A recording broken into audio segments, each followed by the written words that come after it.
Il ne pouvait pas s'approcher. Qu'est-ce qui s'est passé après avec Sahsahoubi, le djinn?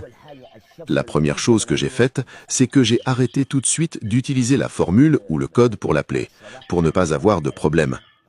Et j'ai surtout commencé à réciter les protections et mes invocations du matin et du soir.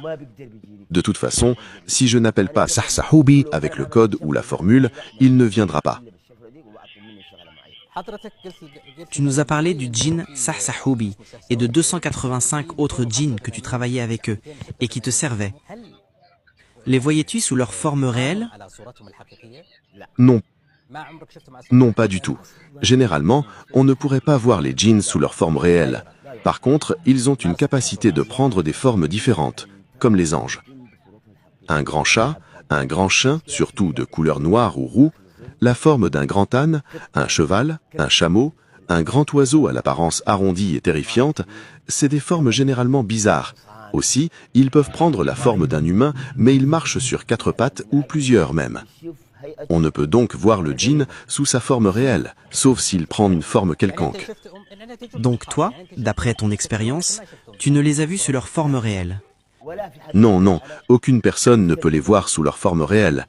Et Allah dit dans le Coran, « Il vous voit, lui et ses suppôts, d'où vous ne les voyez pas. » Bien sûr, mes questions seront par rapport à ton expérience. Est-ce qu'un sorcier peut connaître les secrets des gens? Oui, bien sûr, ça c'est facile pour un vrai sorcier comme j'étais avant. Comment, par exemple? Par exemple, je travaillais avec Sahsahoubi et lui parle directement avec le Qarin, le compagnon de chacun d'entre nous.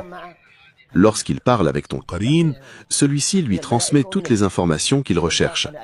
Moi donc, si je veux savoir quoi que ce soit sur une personne, je demandais Sahsahoubi avec mes 4 doigts. Je fais le code, Sahsahoubi demande le Qarin et me ramène toutes les informations.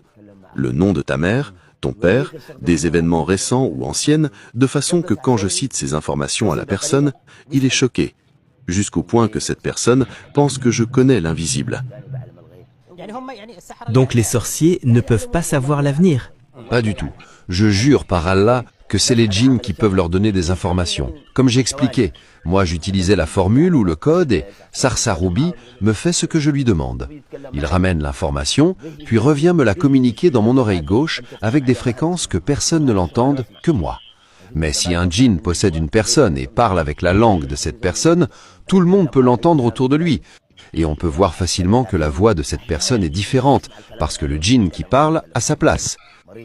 Mais le djinn ramène l'information au sorcier, il n'y a que le sorcier qui peut l'entendre.